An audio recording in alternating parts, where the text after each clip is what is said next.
Board programme से बचने के लिए और सुरक्षा को ध्यान में रखते हुए इकोसिस्टम के रजिस्ट्रेशन पेज पर यानी साइन अप पेज पर अल्फान्यूमेरिक कैप्चा फीड को ऐड कर दिया गया है। अब इकोसिस्टम में जब भी कोई नया यूजर अपना अकाउंट क्रिएट करना चाहेगा, इकोसिस्टम में रजिस्ट्रेशन करना चाहेगा, तो उसे अपना डिटेल के साथ कैप्चा फीड को भी ऐड करना होगा।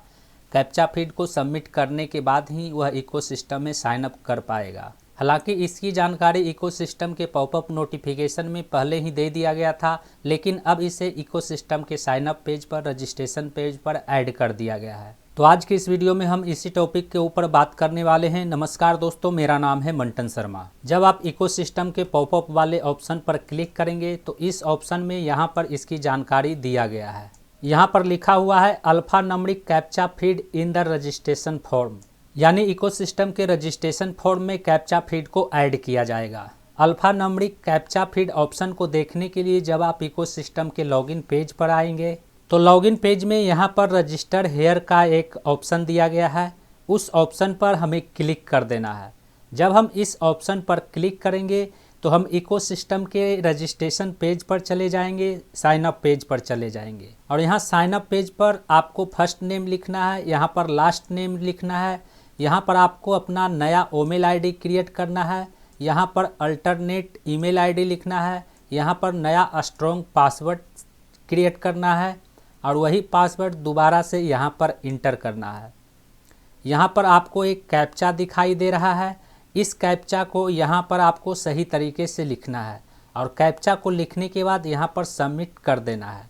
जब आप कैप्चा सही फिल करेंगे और सबमिट करने के बाद यह सबमिट हो जाएगा, उसके बाद आपको रजिस्टर टू इकोसिस्टम वाले बटन पर क्लिक करना है।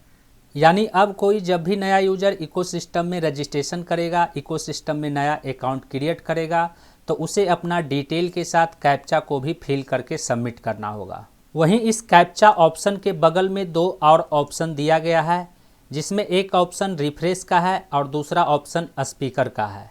कैप्चा बॉक्स में लिखा हुआ वर्ड किसी कारणवश यदि आपको समझ में नहीं आ रहा है, तब आपको इस रिफ्रेश वाले बटन पर क्लिक करना है। जब आप इस रिफ्रेश वाले बटन पर क्लिक करेंगे तो यहाँ पर जो कैप्चा लिखा हुआ है वह कैप्चा चेंज हो जाएगा, यानी अब आपको ये वाला कैप्चा को फिल करना है। इस तरह से यदि कैप्चा बॉक्स में लिखा हुआ कैप्चा आपको समझ में नहीं आ रहा है तो आप रिफ्रेश बटन पर क्लिक करके अलग अलग कैप्चा को देख सकते हैं और जो कैप्चा आपको समझ में आ रहा है उस कैप्चा को आप कैप्चा वाले बॉक्स में फिल करके सबमिट कर सकते हैं। वहीं रिफ्रेश बटन के नीचे में यहाँ पर एक स्पीकर का आइकॉन दिया गया है।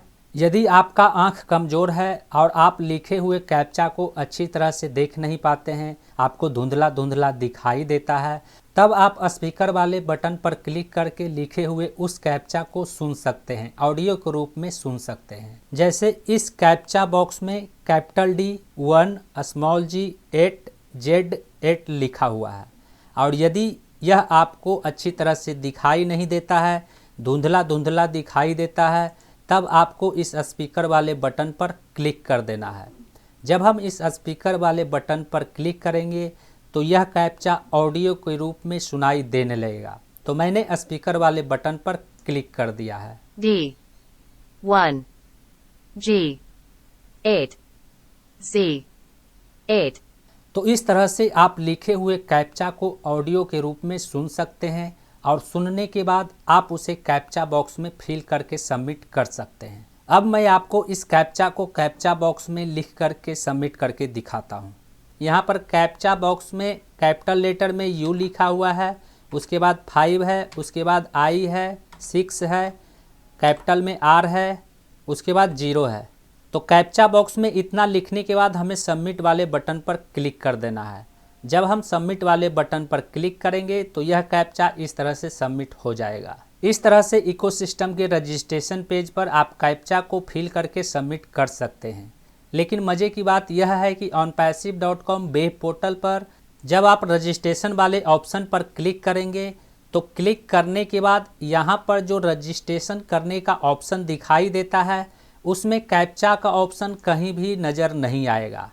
यहाँ पर आप देख सकते हैं कि इकोसिस्टम के रजिस्ट्रेशन पेज पर कैप्चा का ऑप्शन दिखाई नहीं दे रहा है। यानी ऑन पैसिव वेब पोर्टल के द्वारा जब कोई इकोसिस्टम में अपना अकाउंट क्रिएट करेगा, इकोसिस्टम में रजिस्ट्रेशन करेगा, तो उसे कैप्चा फिल नहीं करना पड़ेगा। बिना कैप्चा फिल किए ही वह इकोसिस्टम में अपना अकाउंट क्रिएट कर सकता है, इकोसिस्टम में रजिस्ट्रेशन कर सकता है। तो उम्मीद करता हूं इस वीडियो में दी गई जानकारी को अब आप अच्छी तरह से समझ गए होंगे। इस वीडियो से संबंधित यदि आपके मन में कोई सवाल है तो आप हमें नीचे कमेंट में पूछ सकते हैं।